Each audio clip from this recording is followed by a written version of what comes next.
Hello दोस्तों, my name is Deepak Yadav और आप सबका मेरे यूट्यूब चैनल पे स्वागत है। तो सबसे पहले आप सब लोगों को मेरी नमस्ते। जैसा कि आप सब लोगों ने थंबनेल में देख ही लिया होगा, आज हम इस वीडियो में क्या डिस्कस करने वाले हैं।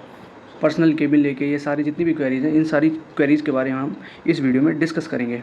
तो विदाउट वेस्टिंग मच टाइम हम इस वीडियो को शुरू करते हैं। देखिए, हम इस वीडियो में एक नज़र मार लेते हैं क्या क्या देखने वाले हैं कि सीबीआईसी क्या है, पोस्टिंग रिलेटेड जो भी क्वेरी हैं, केबिन किसे मिलता है, क्यूबिकल किसे मिलता है, कितना वर्कलोड है और स्टेनो ग्रेड सी और डी में क्या डिफरेंस होता है और इसकी ट्रेनिंग कहाँ होती है, कैसे की जाती है, ये सारी चीज़ें हम इस वीडियो में डिस्कस करेंगे। सबसे पहले आते हैं हम सीबीआईसी पे। सीबीआईसी है क्या? Central board of indirect taxes and customs. तो सीबीआईसी मिनिस्ट्री ऑफ फाइनेंस के अंडर में आता है, मिनिस्ट्री ऑफ फाइनेंस के अंडर में आता है। और जैसा सबको पता ही है, अभी हमारी जो फाइनेंस मिनिस्टर हैं निर्मला सीतारमण है। तो इसमें टैक्सेस, इनडायरेक्ट टैक्सेस जितने भी होते हैं, जैसे जीएसटी हो गया या कस्टम हो गया, ये सब इसी के अंडर में आते हैं। आगे हम बात करते हैं कि पोस्टिंग कैसे होती है। पोस्टिंग दो तरह से पोस्टिंग आपकी हो सकती है। एक एज ए आप पर्सनल असिस्टेंट बनते हो जब आप असिस्ट करते हो ऑफिसर्स को। दूसरा आपकी सेक्शन में भी पोस्टिंग हो सकती है।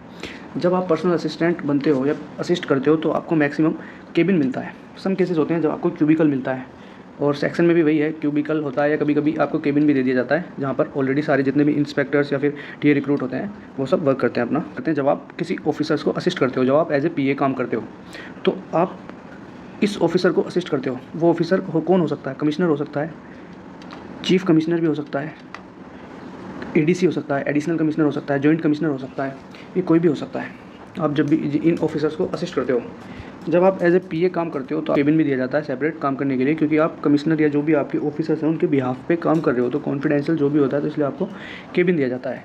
अब डिपेंड करता है कि जिस ऑफिस में आपकी पोस्टिंग होती है, तो वहाँ पर अगर ऑलरेडी पीएस अवेलेबल है तो आपको उस पीएस के अंडर में काम करना पड़ेगा। कमिश्नर पीएस को सारी डिक्टेट करते हैं और बाद में आके आप पीएस आपको डिक्टेट करती है, तो आपको काम करना पड़ता है। और अगर पीएस अवेलेबल नहीं है तो स्टेनो भी पीएस बन सकता है अगर वो अटैच्ड है कमिश्नर से। वैसा ही सेम मेरे साथ हुआ था। जैसे मेरी यहाँ पर पोस्टिंग हुई थी फर्स्ट टाइम, तो हमारे ऑफिस में कोई भी पीएस अवेलेबल नहीं थी या कोई भी पीएस अवेलेबल नहीं था। तो उस टाइम पर मेरे लिए बहुत ही मुश्किल थी ये सारी चीज़ें समझ पाना कि कैसे मुझे हैंडल करना है, कैसे ये सारी चीज़ें करनी है। वो मेरे लिए बहुत ही बड़ा टास्क था।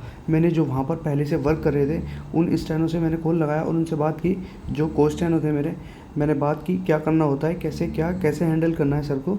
तो फिर ये मेरा फर्स्ट इंटरेक्शन था जब मैं ऑफिसर्स को, मतलब जो भी मेरे बॉस थे उनको मैं हैंडल कर रहा था, उनको असिस्ट कर रहा था। तो ये काफ़ी मुश्किल रहा मेरे लिए टाइम। तो आप समझ सकते हो, जब आप अटैच होते हो, अगर पीएस होते हैं अवेलेबल, तो इतनी सारी चीज़ें आपको नहीं करनी पड़ती हैं।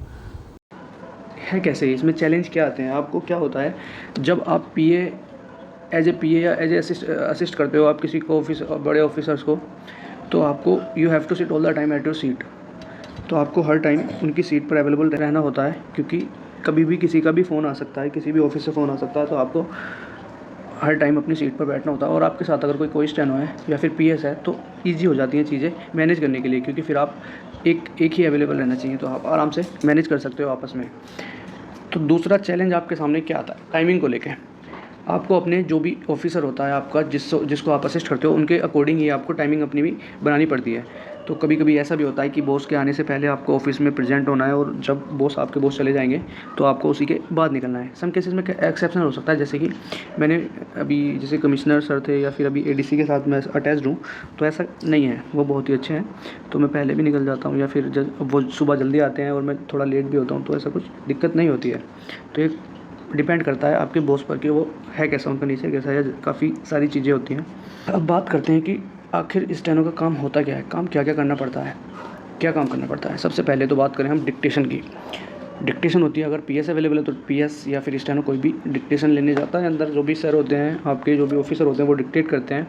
ऑफिस में इंटरनल ऑर्डर निकलते हैं या फिर ऑफिस ऑर्डर होते हैं या लेटर होता है या भी कोई नोट ऑर्डर होता है, ये सारी चीज़ें डिक्टेट करते हैं आपको, फिर वो ट्रांसक्राइब करके डॉक्यूमेंट के फॉर्म में इशू करानी होती है। वैसे नॉर्मली अगर हम बात करें, जितने भी एसएससी के डिपार्टमेंट हैं, सब में शॉर्ट हैंड का यूज़ तो बहुत ही कम है। सिर्फ ज़्यादा से ज़्यादा क्या काम होता है, टाइपिंग का ज़्यादा काम होता है, प्रिंटिंग का ज़्यादा काम होता है, टेलीफोनिक वर्क ज़्यादा होता है। आपको अपनी कन्वर्सेशन स्किल पे काम करना पड़ता है थोड़ा अच्छे से, क्योंकि जब आप बात करते हो तो आप एज ए कमिश्नर के बिहाफ पे बात करते हो, आपको काफ़ी जगह फ़ोन करना पड़ता है। आपको ऑफिस से भी कॉल आएगी, किसी दूसरे ऑफिस से, आपको किसी बड़े सीनियर आपके जो भी ऑफिसर है उसके सीनियर ऑफिसर से भी कभी कभी बात करनी पड़ती है, उनके पीएस से बात करनी होती है। तो आपकी एज ए देखें तो पर्सनल ग्रोथ भी हो रही है यहाँ पे। प्रोफेशनल ग्रोथ के साथ साथ आपकी पर्सनल ग्रोथ भी हो रही है, क्योंकि आपकी स्किल पे काम हो रहा है, आपकी स्किल तो डेवलप हो ही रही है। तो आगे अगर हम देखें तो आपको क्या क्या चीज़ें याद रखनी होती है, जैसे आपके जो भी ऑफिसर है आपको उनका बेंच पता होना चाहिए, आपको पर्सनल उनकी कुछ पर्सनल चीज़ें जैसे उनके बारे में, कहाँ से उनका ट्रांसफ़र हुआ है और कहाँ अभी उनका ट्रांसफ़र होने वाला है, या फिर उनका लास्ट ऑफिस क्या था। तो यह सारी चीज़ें पता होनी चाहिए। उसके बाद हम बात करते हैं कि जैसे जो भी अपॉइंटमेंट होते हैं आपके ऑफिसर्स को लेके, या कमिश्नर जो भी आप जिसको भी असिस्ट कर रहे हैं उनकी मीटिंग्स के बारे में, या फिर रिमाइंडर देना होता है उनको, ये सारे काम करने होते हैं जो भी स्टेनो होता है। और फिर उनके बिहाफ पे जो भी उनका सबॉर्डिनेट स्टाफ होता है, जो भी आपके जो भी ऑफिसर हैं उनका जो भी सबॉर्डिनेट स्टाफ होगा, उनसे आपको स्टेटस जो भी वर्क रिलेटेड स्टेटस है उनके बिहाफ पे पता करना होता है। ये सारी चीज़ें हो गई हैं जब आप एज ए असिस्ट करते हो, पर्सनल असिस्टेंट बनते हो आप जब। अब हम बात करते हैं कि सेक्शन में अगर पोस्टिंग होती है तो आपको क्या क्या काम करने होते हैं। जब आपकी पोस्टिंग सेक्शन में होती है तो आप असिस्ट करते हो एसीओ को, या एओ होता है आपका जो भी है सुपरिटेंडेंट, या फिर कोई भी ग्रुप बी ऑफिसर हो सकता है। सेक्शन में पोस्टिंग होती है तो आपको केबिन भी मिल सकता है, क्यूबिकल स्पेस भी मिल सकता है। डिपेंड करता है कि आपके ऑफिस में किस सेक्शन में आपकी पोस्टिंग हो रही है। इसमें आपको काम क्या करना होता है, इंटरनल वर्क होता है सारा, जैसे कि काफ़ी सेक्शन हो सकते हैं। हिंदी सेक्शन में मिल सकता है आपको, डिवीज़न हो सकता है कोई सर्कल, या किसी में भी admin section, account section, salary बनाने के लिए, या फिर किसी में भी आपकी पोस्टिंग हो सकती है। ओवरऑल अगर हम बात करें तो टाइपिंग वर्क ज़्यादा होता है, ईजी जॉब होती है ये, क्योंकि इसमें टाइमिंग का कोई इशू नहीं होता है। आपका जो भी ग्रुप भी ऑफिसर्स होते हैं उनके अकॉर्डिंग आपको आना होता है। अगर हम कंपेरिजन करें पीए के साथ तो सेक्शन में पोस्टिंग थोड़ी इजी रहती है। वही सेम अगर हम बात करें तो सेम वर्क प्रोफाइल होता है कस्टम में भी, ऐसा कुछ है नहीं कि स्टेनो का अलग होगा, उधर अलग होगा या इधर अलग होगा, दोनों का सेम वर्क प्रोफाइल होता है। कस्टम की बात करें या जीएसटी की बात करें हम, और इनके अगर सीओडी में बात करें कि सीओडी में क्या डिफरेंस होता है, कोई एक्चुअल डिफरेंस नहीं है काम में, लेकिन उनका वर्क प्रोफाइल दोनों का सेम है, एक्सेप्ट सैलरी में थोड़ा डिफरेंस आता है दोनों का, क्योंकि ये 2400 होता है और ये 4200 है। इसमें सिर्फ सैलरी का डिफरेंस आता है, बाकी कोई एक्चुअल डिफरेंस नहीं है, वर्क प्रोफाइल दोनों का सेम होता है। बस हाँ, ये बात है कि अगर आप सी से सेलेक्ट होकर आते हो तो आपके चांसेस है कि आपको सेक्शन में पोस्टिंग नहीं होगी, आपको सेक्शन में पोस्टिंग नहीं दी जाएगी। आपको असिस्ट करने को भी मिलेगा, या तो कमिश्नर के साथ, या फिर पीएस के साथ, या किसी न किसी ऑफिसर के साथ आप उसको असिस्ट करोगे। अगर आप स्टेनो ग्रेड डी से आ रहे हो तो आपको मैक्सिमम चांसेस है कि आपको सेक्शन दे दिया जाएगा, सेक्शन में पोस्टिंग मिल जाएगी। या फिर आप पीए भी बन सकते हो, पर्सनल असिस्ट भी कर सकते हो किसी को, डिपेंड करता है आपके ऑफिस पर। फिर अब उनको लगता है कि जितने भी उस डिवीज़न में या स्टेनोज आए हैं तो उनको लगता है कि ट्रेनिंग की आवश्यकता है तो वो ट्रेनिंग कराते हैं, अदरवाइज़ ऑनलाइन ट्रेनिंग अभी हो जाती है। ऑफलाइन ट्रेनिंग की बात करें तो वो नासिन पर होती है। नासिन एक क्या है, ट्रेनिंग इंस्टीट्यूट होता है, तो यहाँ पर आपकी ट्रेनिंग होती है। बस इतना ही था।